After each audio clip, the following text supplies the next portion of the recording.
Olsun Bila. İşin ne? Kamu sangat beruntung. Semua orang masih berkabung. Kalau tidak, aku tidak akan memaafkanmu. Yoksa ben sana ne yapacağımı bilirdim. Kita juga belum selesai, Diana. Sekarang tidak ada lagi Hurrem Sultana yang berdiri di belakangmu.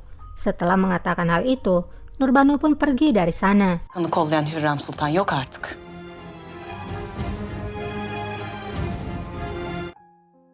Hürrem Sultanımı sizin için bırakmışlar. Lukman memberikan peti yang sebelumnya telah dipesankan oleh Hurrem Sultan agar diberikan kepada para pangeran setelah pemakamannya. Emretmişler. Hürrem Sultanımız. Sama halnya dengan Diana yang juga melaksanakan perintah dari Hurrem Sultan. Teslim etmemi istediler.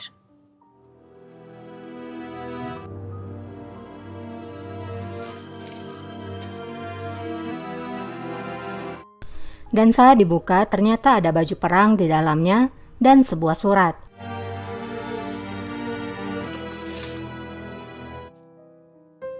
Gözüm ışığı.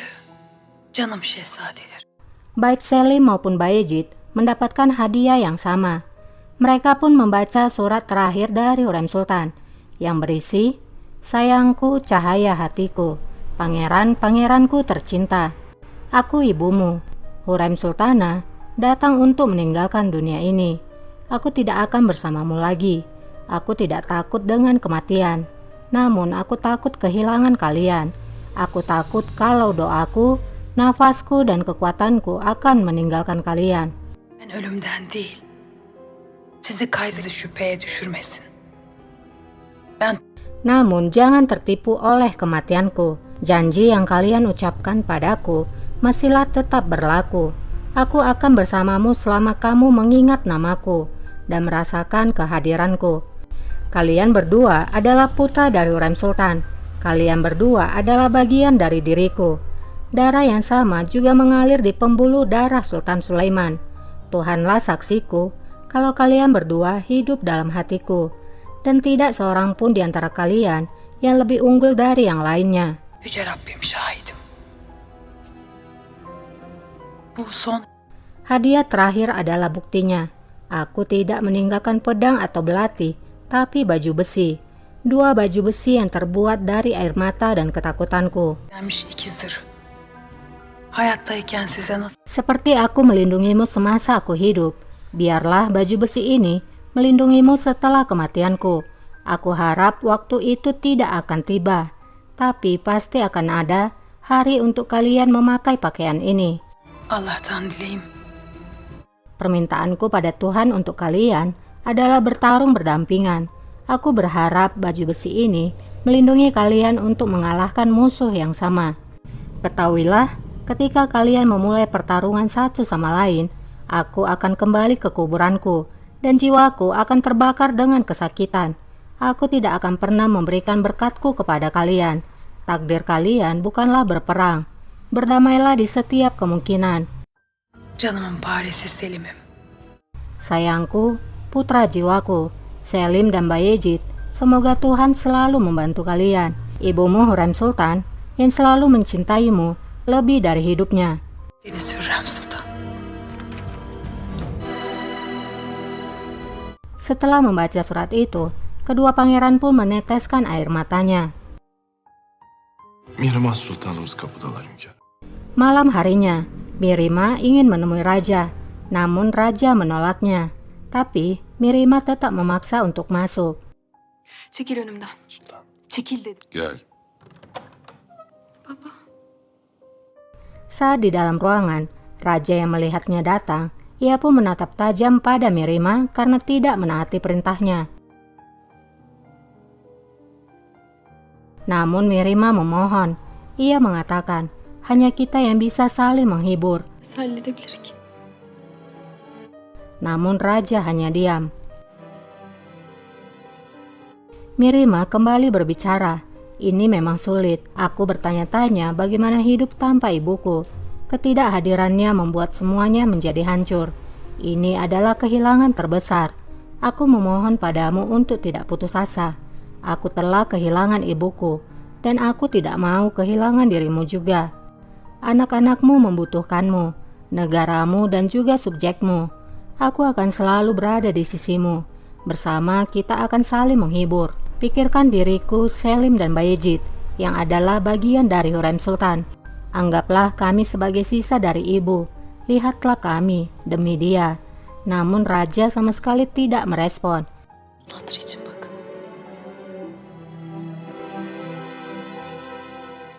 Mirima yang merasa diabaikan akhirnya keluar. Setelah Mirima keluar, raja pun menangis.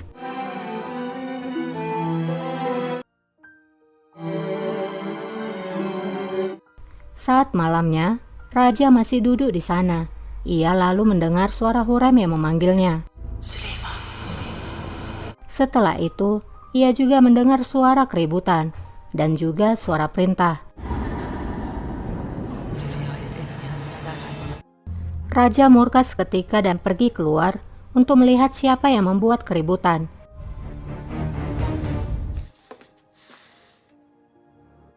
Setelah keluar, di sisi kirinya hanya penjaga yang berdiri di sana.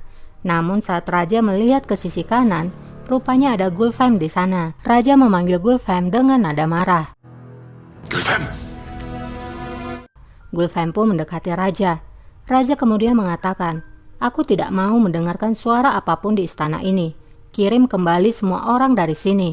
Setelah mengatakan itu, raja pun pergi meninggalkan Gulfem dan pergi ke ruangan Hurrem. Herkese!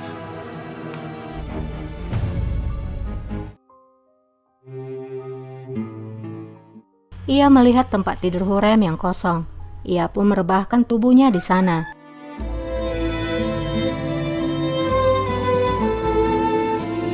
Raja pun menghabiskan malamnya tidur di sana.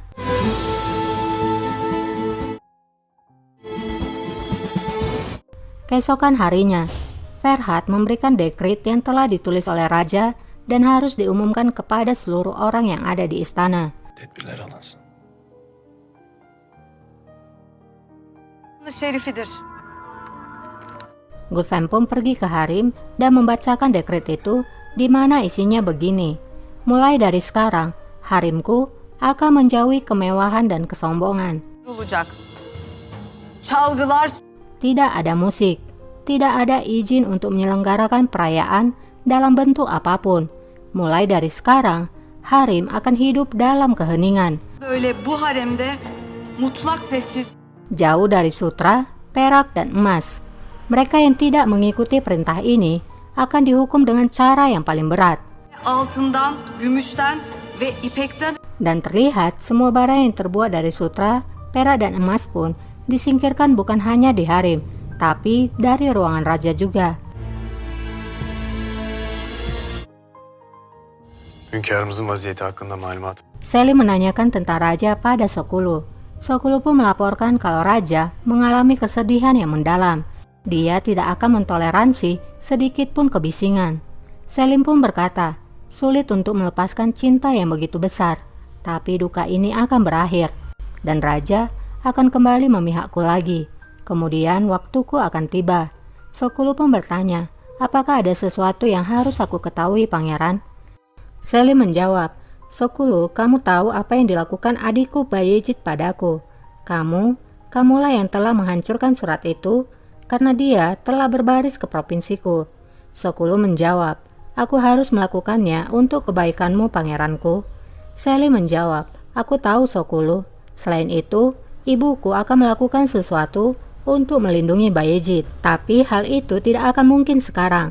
Tidak akan ada yang bisa menghentikanku untuk menginformasikan pada raja tentang apa yang telah dilakukan Bayezid padaku. Sokulu pun menjawab, aku tidak menyarankan melakukannya, pangeran, karena itu akan melukaimu juga. Kamu mengirimkan mata-mata untuk membunuh pangeran Bayezid, dan tidak ada belas kasihan atas kesalahan itu.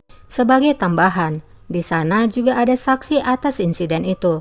Mereka bisa menuduhmu. Selim pun bertanya, saksi? Siapa yang menjadi saksi dari Bayezid? Sokulu pun menjawab, Lala Mustafa. Dia akan memberitahukan segalanya. Ağalar, Selim pun segera memanggil Lala Mustafa. Lala pun masuk ke dalam. şehzadem. Selim segera berkata, ini yang menjadi saksi utama dari Pangeran Bayezid. Lala Mustafa, kini ia telah menjadi pelayanku. Dia setia padaku dan Bayezid tidak mengetahuinya.